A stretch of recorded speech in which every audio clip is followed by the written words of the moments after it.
started off the story saying Van Buren has become a miles-long punchline joke to a joke about how Phoenix is a town that keeps trying and failing to find a spot on our own map. So what did you mean by that?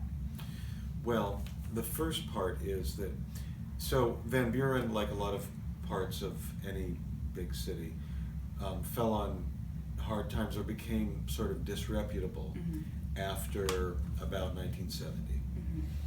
And so that, coupled with the fact that that is the street where the insane asylum was located, kind of made Van Buren notorious. It happens in a lot of big cities, most big cities, I think, where there's a really bustling part of town, and particularly after urban renewal, those places were often gutted as communities moved away, and that's where the elements settle. So that's what Van Buren was really about.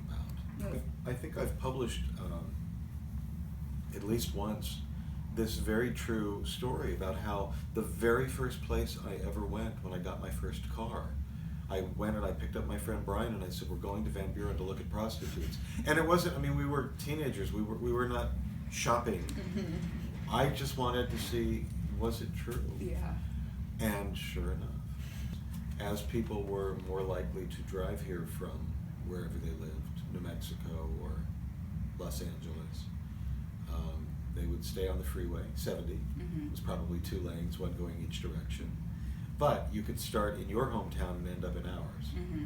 And eventually, when you hit Van Buren, you were here. It was really, and I think maybe it still is in the early 21st century, kind of a joke. The intersection, and these are geographical jokes that again you have in every city. The corner of 24th Street and Van Buren was kind of a joke. It was an insider baseball reference to being weird or crazy because that's where the nut house was. And so you would say, somebody would do something funny and you'd say, you're going to end up at 24th Street and Van Buren. But Van Buren, I think, figures in a lot of our lives because there were, well, you know about Miranda, right? The Miranda rights were born when a man named Ernesto Miranda murdered a woman walking home on Van Buren. His charges were set aside by the Supreme Court when they ruled criminal suspects must be informed of their right against self-incrimination and their right to consult with an attorney before being questioned by police.